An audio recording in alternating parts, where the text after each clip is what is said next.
ስራ እኮ ሲኖር እንደኔ ነው ቢዚ የምትሆኑ። ኧረ እባክሽ እንደዚህ ጀመርሽ? እንዲያውም ከዚህ በኋላ ዝም ብዬ እያጠጣሁሽ እንጫወታለን።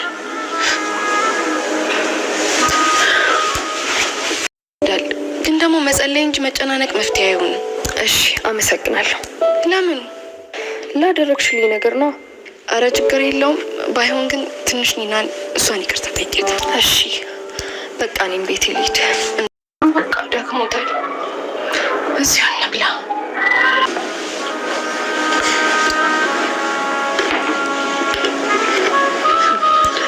እና ብታይ ምቹ ነው ያለኝ። እንዴ አንቺ ብትሆኚ ቆይ ምን ታረጊ ነበር? እኔማ ስልኩን ሰርቄ ካላየሁ ታያለሽ። ሰኔ አይደለሁም ነው የሚጠብቀው። ከደስታ ወደ ሀዘን የተቀየረው ጽናት ድራማ ዛሬ ላይ በድጋሚ መጥተዋል። ነገሮቹ እኛ እንዳሰብነው አልሆነም። ቅዱስ ይድናል የሚል ተስፋ ነበረን።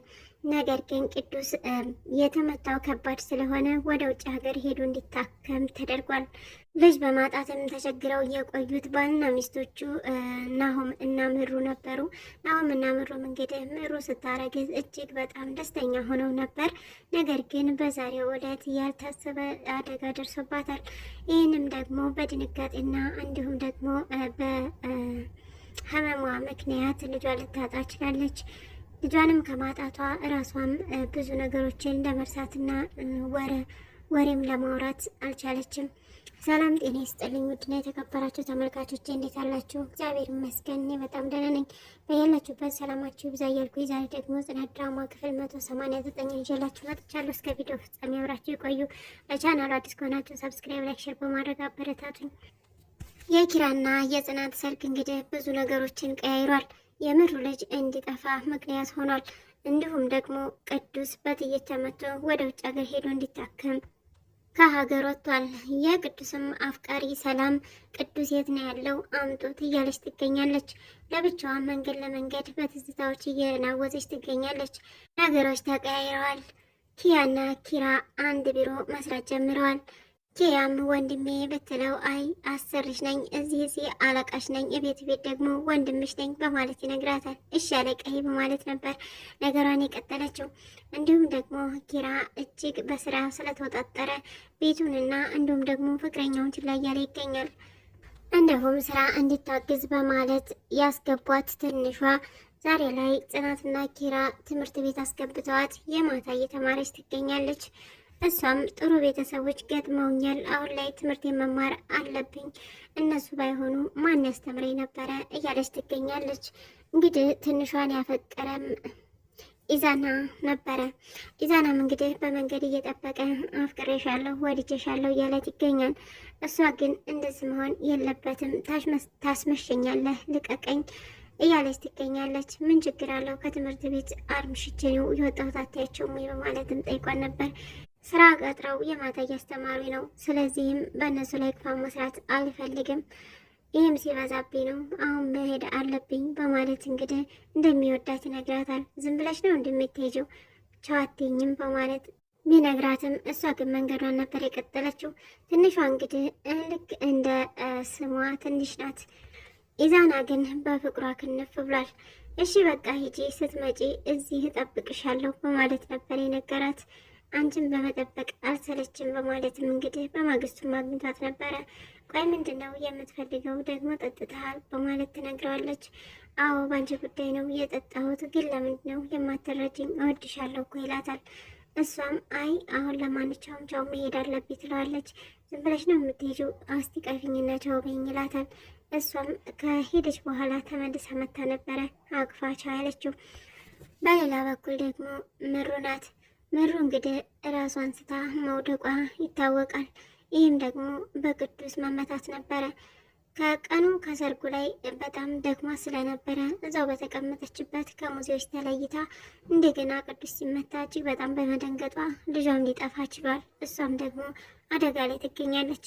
ተግዶም ህመም ያለባት ቢሆንም አሁን ላይ ግን ህመሟ ተባብሶባታል። መናገር አትችልም። አሁንም የኔ ወድ እግዚአብሔር የሚወደውን ይፈትናል የሚለውን በአንቺ አየሁኝ። በጣም ተፈተንሽብኝ። አንቺን ባይፈትንሽ ግን ደስ ይለኝ ነበረ። ነገር ግን ሁሉም ነገር ያልፋል፣ ብቻ አንቺ ደህና ሁኚልኝ እያለት ይገኛል። እሷም ተኝታ ነበር፣ አልሰማችውም። ራኬብም ከሀገር ወጥታለች። ጆከርን አደራ እህቴን በማለት ነበር አደራ ሰጥታው ሄደችው። እሱም እንግዲህ እየተንከባከባት ይገኛል። ነገር ግን በተደጋጋሚ አብረው በሆኑበት ሰዓት ፍቅር ሳይዛቸው አይቀርም። ነገር ግን ለመናገር ሁለቱም አፍረዋል። የትቴ ነው ስትለው ፍቅረኛዬ ጋ፣ እሷም ደግሞ እኔም ፍቅረኛዬ ጋር እሄዳለሁ፣ በቃ አንተ ስትሄድ እኔስ አልሄድም እንዴ የተባባሉ እየተፈካከሩ ይገኛሉ። ሰኒም ለባብሳና ተውባ ከቤት ስትወጣ ከኋላዋ እየተከተላት ነበረ።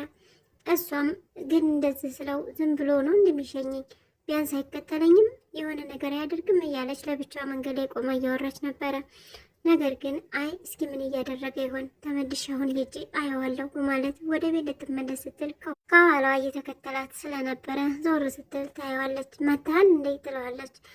አዎ አንቺ ፍቅረኛሽ ጋር ስትሄጂ እኔስ አልሄድም እንዴ በማለት ነበር የነገራት። ነገር ግን አሁን ላይ ሁለቱም ፍቅረኛ የላቸውም። ደስ የሚለው ነገር መጨረሻቸው እንደሚያምር እርግጠኛ ነን። ሰኒም ከተጎዳች ብዙ ቆይታለች። ዛሬ ላይ ምናልባትም ጆከር ሊከሳት ይችላል። ሁለቱም ሀሳባቸውን በመቀየር በቃ አሁን ወደ እነምሩ ቤት እንሂድ በማለት ናሸኘኝ ብላ ነበር ወደ እነምሩ ቤት የሄዱት። እዛም እንግዲህ በሄዱበት ሰዓት ቅባት እየቀባባች ማሳጅ እያደረገቻት ነበር። ሰኒም ለምሩ ባታወራትም ስለምታዳምጣት ታውቂያለሽ ጓደኛ ገኮ ሊሄድ ነው በማለት ከቤት ወጥቼ ነበረ እና ማስደነገጥኩት። እንዲያው ታያለሽ ስልኩን ካላየሁት ምን አለች ሰኒ ትኛለሽ እያለች እንግዲህ ሰኒ እያወራቻት ነበረ። በዛ መሀል እንግዲህ ምሩ የሆነ ቃል ትተነፍሳለች። ምሩ አወራሽኝ እንዴ አናገርሽኝ ማውራቻልሽ በማለት እጅግ በመደንገጥ ቆይና አሁን ልጥራው በማለት ልትሄድ ስትል አይ እንዳትሄጂ አንገቷን በመነቅነቅ እንዳትሄድ እንዳትነግረው ናሁምም እጅግ በመጨናነቅ ጆከር ከሰኒ ጋር መጥቶ ስለነበረ እስኪ ሰኒ ቡና ታፍላላት እና እንሂድና ላስቸግርህ ምሩን እዚህ እናምጣት በማለት ይጠይቀዋል። እሱም በደስታ ነበረ ወደ ሳሎን ያመጧትና ቡና አፍልተው ያጫወቷት። ምሩም እጅግ ከፍቷታልና ምን ነው እኔንም እንደ ልጄ በወሰድከኝ እያለች እያማረረች ትገኛለች። የጤናዋ ነገር እጅግ በጣም አሳስቦት ስለነበረ እንዴት ወልድ ይሆን እያለችም እያሰበች ነበር። ሰው ሁሉም አስቦላት ነበር። ነገር ግን አማቷም ያችም ጽዮን የናሁም ልጅ አይደለም እንደውም ሊያጠፉባት ራሱ አስበው ነበረ። ነገር ግን ያው ፈጣሪ አልፈቀደምና ዛሬ በራሱ ሰዓት እንግዲህ እግዚአብሔር በፈቀደው ሰዓት ይሄ ሊፈጠር ችሏል። አለምዬም አሁን ላይ እጅግ እያሰበቻትና እየተንከባከበቻት ትገኛለች። ናሁምም ምሩና ማዬ እንደዚህ ተዋደው ሳያቸው ሲተሳሰቡ እጅግ በጣም ነው ደስ ያለኝ በማለት ለአባቱም እያማከረው ነበር። አባቱም መቶ ሊጠይቀው ባለበት ሰዓት አይ እንደ ወንድ ቤት ነው አባዬ ምን ላቅርብልህ እያለው ነበር። ምን ያጨናንቀሃል? እኔ እንግዳ ነኝ እንደ ቤቱን አላውቀውም በማለት ነበር አባቱም የመለሰለት። የቅዱስ አፍቃሪ እንግዲህ ሰላም ቅዱስ የት ሊሆን ይችላል ለምንድን ነው የጠፋብኝ በማለት ናቲን በመከተል እነ ኪራ ቤት ሄዳ ነበረ። እነ ኪራን ቤት በመሄድ ቅዱስ ናውጣ፣ የት ነው ያለው? ናውጣ አውቅ ያሌት እንዳለህ ናወጣ እያለችው ነበረ። ከዛም ጽናት መታ ማንሽ አንቺ ምን ሆነች ነው በማለት ትጠይቃታለች። ቅዱስ የት ነው? እኔ የቅዱስ የቀድሞ ፍቅረኛው ነኝ፣ የት ነው ያለው በማለት ትጠይቃታለች። ጽናትም ተረጋጊ፣ እሱ እዚህ አይደለም በጥይት ተመቶ ውጭ ሀገር ሊታከም ሄዷል ስትላት ፌንታን አቅላ ነበር የወደቀችው። ናቲም ያው ቤቱን ጠባቂ ስለሆነ ዝና ያስተዳድሪ በማለት እንግዲህ ቲናን ወስዷታል። ቲናም እራት ስራ እያለች ሽንኩርት አቅርባ እያሰቃየችው ትገኛለች። ምናልባት ቲናና ናቲ አሁን ላይ ምናልባትም ወደ ፍቅር አለም ሊያደርጉ ይሆን?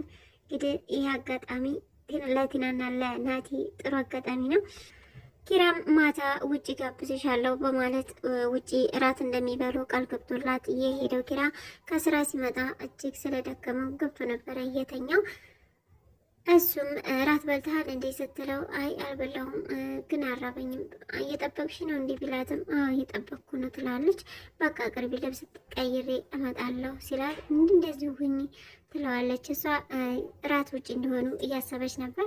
ነገር ግን እቤት በቃ ቅርቢ ስላላት ቤት ያፈራውን ታቀርባለች። እቤትም እየበሉ እያለ ግን ምን ነበር ያልከኝ በማለት ትነግረዋለች። እራት እኮ ዛሬ ውጭ ነበር ያሰብነው በማለት ስትነግረው በጣም ይቅርታ እረስቼ ነው በማለት እንግዲህ እጅግ ስራ እንደበዛበትና እንዲሁም ደግሞ ጸሐፊ በቅርቡ እንደሚቀጥርና ለእሷ ጊዜና እንዲሁም ደግሞ ልቡን እንደሚሰጣት ቃል ገብቶላታል።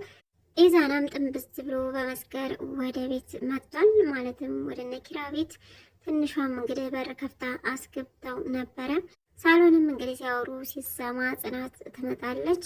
ትንሿ ምን እያደረግሽ ነው? በር ተንኳኩቷል እንዲህ በማለት ጠይቃት፣ አይ አልተንኳኳም በማለት ትመልሳለች። በሩን ክፈችው እስኪ ማን ነው የገባው በማለት ትጠይቃታለች።